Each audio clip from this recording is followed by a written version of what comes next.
Assalamualaikum warahmatullahi wabarakatuh.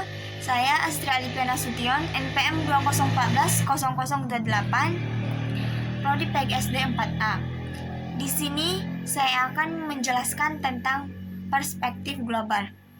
Perspektif global merupakan cara pandang atau cara berpikir terhadap sesuatu masalah, kejadian atau kegiatan dari sudut kepentingan global, yaitu dari sisi kepentingan dunia ataupun internasional.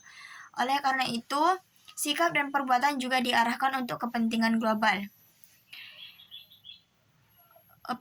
Perspektif global juga merupakan cara pandang yang timbul akibat suatu kesadaran bahwa hidup dan kehidupan adalah kepentingan yang lebih luas. Untuk tujuan perspektif global yaitu pertama, mendorong mahasiswa untuk mempelajari lebih banyak tentang materi dan masalah yang berkaitan dengan masalah global. Yang kedua, mendorong para guru untuk mempelajari masalah yang berkaitan dengan masalah lintas budaya. Yang ketiga yaitu yang kita perbuat akan mempengaruhi dunia secara global. Pertama, dalam cara pandang. Seseorang harus berpikir global dan dalam bertindak dapat secara lokal. Yang kedua, kehidupan kita adalah bagian dari kehidupan dunia.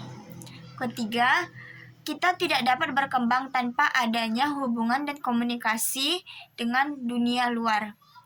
Keempat, kita hidup karena adanya saling ketergantungan sesama. Untuk keempat yaitu sebagai pendidik dan komunikator. Pertama yaitu tertarik dan peduli terhadap kejadian dan kegiatan pada masyarakat lokal, nasional, global. Kedua, secara aktif mencari dan menyimpan informasi bersifat dunia. Ketiga, mempunyai sifat terbuka, mau menerima setiap adanya pembaharuan. Yang keempat, mampu menyeleksi informasi untuk disesuaikan dengan kebutuhan dan kondisi sosial budaya masyarakat kita. Perspektif global merupakan suatu pandangan di mana seseorang pendidik secara bersama-sama mengembangkan perspektif dan keterampilan untuk menyelidiki sesuatu yang berkaitan dengan isu global. Misalnya itu isu global, HAM, keadilan, pendidikan, gender, kekerasan dalam rumah tangga, konflik antar kelompok. PG ataupun proses mendunia. Pertama yaitu John Haeckel tahun 1996. Suatu proses pada saat kejadian keputusan dan kegiatan di salah satu bagian dunia menjadi satu konsekuensi yang signifikan bagi individu masyarakat di daerah yang jauh. Kedua, Abrow atau 1998.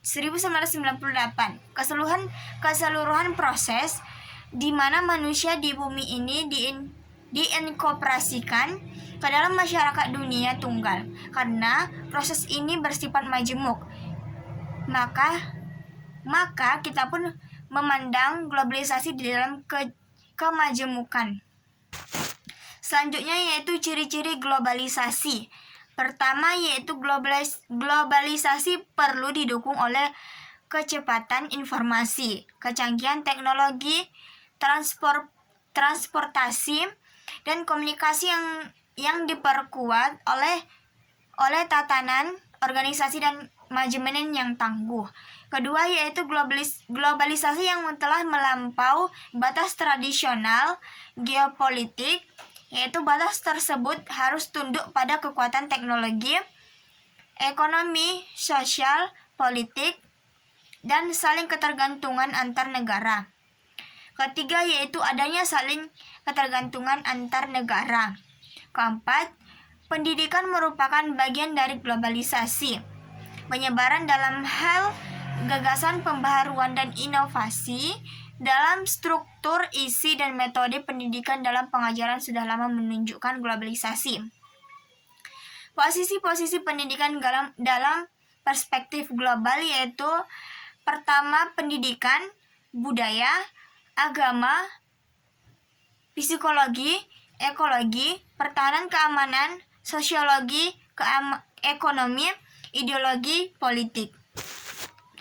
Pendidikan berwawasan pertama, budaya, mengandung konsekuensi pemantapan atau reformasi budaya yang dijadikan acuan hasil dan dampak pendidikan. Kedua, pendidikan berwawasan sosiologi, yaitu mengandung pengertian bahwa orientasi pokok pendidikan adalah struktur dan fungsi masyarakat yang dijadikan sebagai dasar dan tujuan. Ketiga, pendidikan berwawasan psikologi, mengandung arti bahwa proses pendidikan dilihat sebagai interaksi psikologis antar komponen pendidikan. Keempat, yaitu ekonomi, berorientasi bahwa semua proses dan hasil pendidikan dapat dan perlu dievaluasi secara ekonomi.